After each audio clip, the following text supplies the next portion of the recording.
झूठ का फल। न्यायालय में दो मित्र उपस्थित हुए। नाम था सुंदरलाल और गुंदरलाल।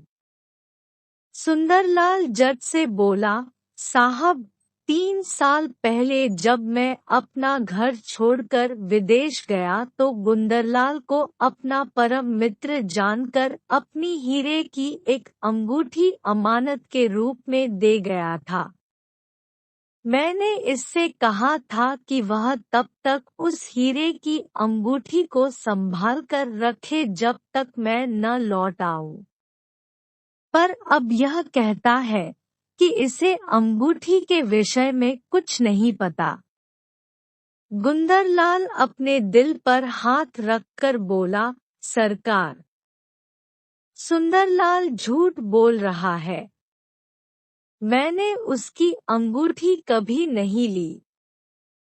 हाँ, जब यह यहाँ से गया था तब इसकी मानसिक स्थिति ठीक नहीं थी।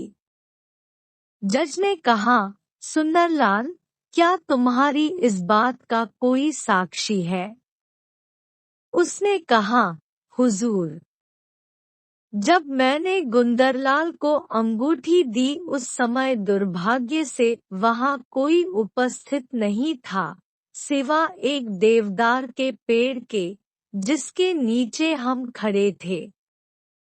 गुंदरलाल ने यह सुनकर जवाब दिया, मैं कसम खाकर कह सकता हूँ कि न मैं अंगूठी के विषय में जानता हूँ और न इस देवदार के वृक्ष के ही विषय में। जज ने सुंदरलाल से कहा, तुम खेत में वापस जाओ और उस देवदार के पेड़ से एक टहनी लेकर वापस आओ। मैं उसे देखना चाहता हूँ। सुंदरलाल चला गया।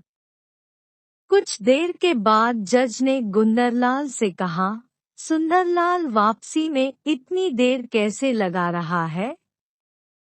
तुम जरा खिड़की के पास खड़े होकर देखो तो सही कि वह देवदार की टहनी लिए रास्ते पर आता दिखाई दे रहा है या नहीं। गुंदरलाल ने कहा, मालिक, अभी तो वह उस पेड़ तक भी नहीं पहुंचा होगा। वहां तक पहुंचने में उसे कम से कम 1 घंटा लगेगा। जज ने जब गुंदरलाल का यह तर्क सुना तो सारा माजरा उनकी समझ में आ गया।